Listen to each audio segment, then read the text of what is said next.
Bismillahirrahmanirrahim.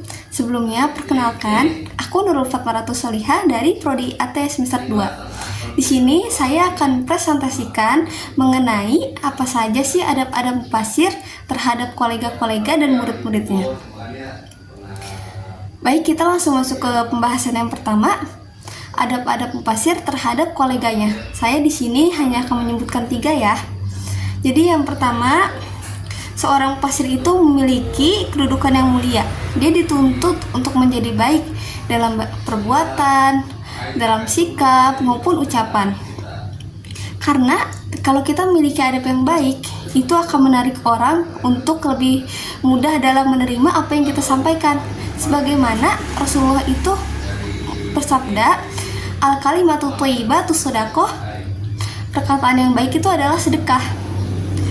Jadi seorang mufasir juga harus memiliki kejujuran, karena kejujuran itu bagian dari integritas kita. Langsung masuk saja ke poinnya. Yang pertama, yaitu ada menghormati dan menghargai perbedaan pendapat. Jadi ulama terdahulu itu dikenal dengan adanya tradisi yang kaya akan berdebat maupun diskusi mengenai suatu ilmu. Tetapi dari banyaknya perbedaan pendapat, mereka itu tidak lupa untuk menjunjung tinggi adab yang satu ini, yaitu saling menghargai perbedaan pendapat yang ada tanpa saling menyalahkan satu sama lain atau berdiskusi dengan emosi. Lalu yang kedua, mengakui keilmuan dan keutamaan kolega. Jadi seorang mufasir yang baik itu dia selalu mengakui keluasan ilmu yang dimiliki oleh kolega-koleganya. Tidak akan merasa paling hebat, paling pintar atau yang lainnya. Lalu yang ketiga, mereka tuh saling menasihati dan mengingatkan. Jika dalam suatu diskusi atau perdebatan mengenai suatu penafsiran, jika ada kekeliruan, mereka akan saling menasihati, tidak langsung menjudge bahwa itu tuh tidak baik, buruk, dan lainnya. Sekarang kita masuk ke poin yang kedua, yaitu etika seorang mufasir dalam menyampaikan ilmu terhadap murid-muridnya. Di sini saya tidak akan menyebutkan banyak, hanya akan menyebutkan 3 saja poin-poin yang harus dimiliki seorang mufasir apabila dia menyampaikan ilmu terhadap murid-muridnya. Yang pertama, menghormati Al-Quran dan menjaga adabnya. Maknanya, seorang mufasir itu ketika menyampaikan tafsirnya harus dilakukan dengan penuh rasa hormat, karena Al-Quran itu adalah kalam suci yang sangat mulia yang harus kita jaga, baik dalam cara tutur penyampaiannya maupun adab-adabnya. Pokoknya seperti itu. Yang kedua, ikhlas dalam menyampaikan. Ini poin yang sangat penting, karena ikhlas itu adalah suatu pondasi utama dalam segala hal bentuk ibadah. Maka seorang mufasir itu harus memiliki niat yang tulus dan ikhlas hanya karena Allah Ta'ala, tidak boleh karena hal lain. Hal ini sebagaimana Rasulullah mengatakan, innamal a'malu binniyat.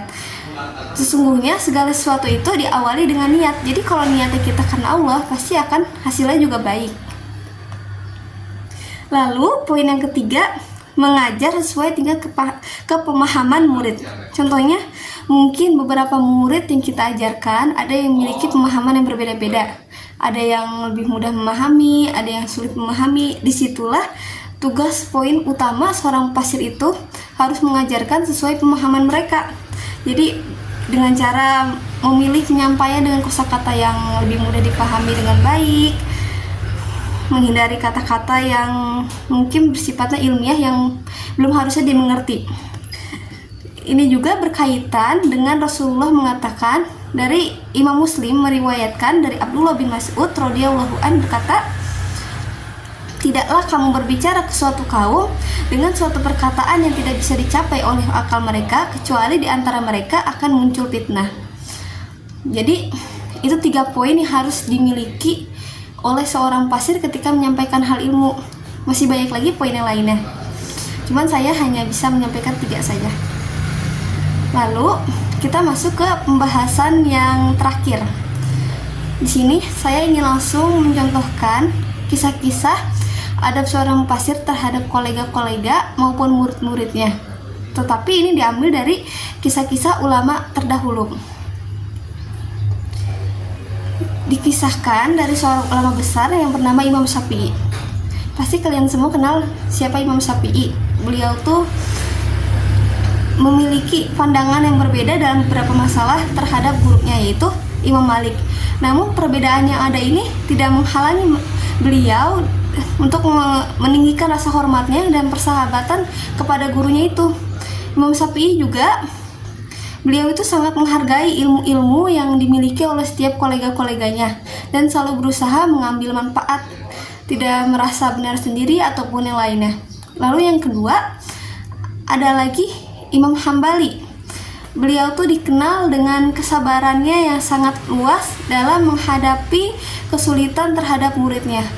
Beliau selalu menunjukkan kasih sayang yang besar terhadap murid-muridnya dengan bentuk perhatian seperti mendorong murid-muridnya untuk giat belajar, menghormati ulama, dan yang terpenting mengajarkan muridnya untuk mengamalkan ilmu yang telah mereka peroleh.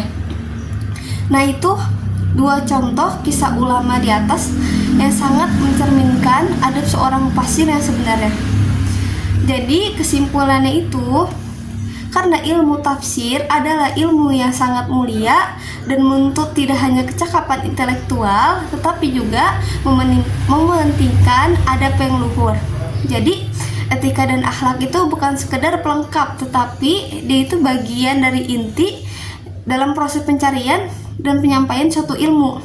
Seorang mufassir harus menjadi teladan baik dalam ucapan, perbuatan, tindakan, dari segi kejujuran maupun ketulusan dan kerendahan hati dalam mengajar. Di tengah maraknya perdebatan dan ego keilmuan, sangat penting sekali untuk menghidupkan nilai-nilai adab ini agar ilmu tafsir ini tetap membawa keberkahan bagi sekitarnya dan memberikan manfaat yang luas. Karena adab adalah fondasi utama yang menjadikan proses belajar mengajar lebih harmonis, diterima, dan juga penuh keberkahan. Baik, itu saja yang dapat saya sampaikan. Terima kasih. Assalamualaikum warahmatullahi wabarakatuh.